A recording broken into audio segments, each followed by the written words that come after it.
सिंधी अदबी बोर्ड जी इहा शुरू खां ई कोशिश रही आहे त तारीख़ ते मुश्तमिल आला दर्जे जा मयारी किताब सिंध जे हिन क़ौमी इदारे तरफ़ां शाया कराया वञनि त जीअं तारीख़ जे मुख़्तलिफ़ दौरनि खे महफ़ूज़ करे सघिजे।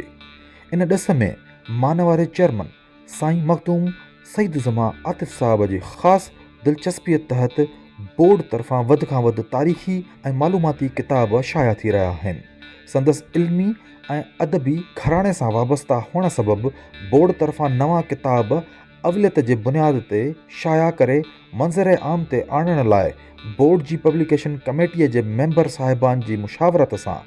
बोर्ड जे अशाती सिलसिले खे तरक़ी वठाइण लाइ नित नवां प्रोग्राम जोड़िया आहिनि। इन खां सवाइ सिंधी अदबी बोर्ड जी लाइब्रेरीअ में रखियल मुख़्तलिफ़ मौज़ूअनि ऐं पब्लिकेशन शोबे में मौजूदु अणछपियल अशात लाइ हर मुमकिन कोशिश हलंदड़ आहे।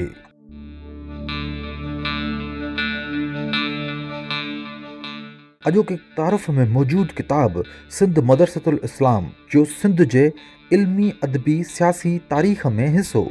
डॉक्टर सैयद मुमताज़ बुखारी साहब जी PhD जी थीसिस आहे,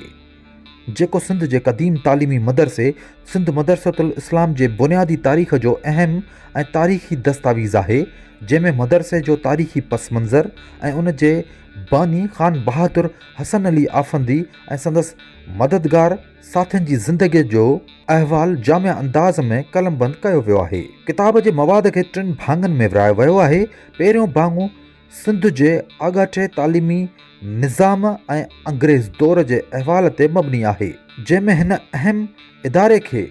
ठाहींदड़ ऐं उते पढ़ंदड़ शागिर्दनि बाबति मालूमात उन्हनि पारां कयल ख़िदमतुनि जो विचूर ॾिनो वियो आहे। अहिड़ी तरह ॿिए भाङे में सिंध मदरसतुल इस्लाम जो इल्मो अदब जी तरक़ीअ में हिसो जे उनवान हेठि अहम तालीमी मदरसे में पढ़ियल शागिर्दनि जे अहवाल ऐं सिंधी अदब लाइ कयल ख़िदमतुनि बाबति मालूमात ॾिनी वई आहे। टें भाङे में हिन तालीमी इदारे जो सिंध जे सियासत में हिसो जे हवाले सां उन दौर जी सियासत मालूमात सां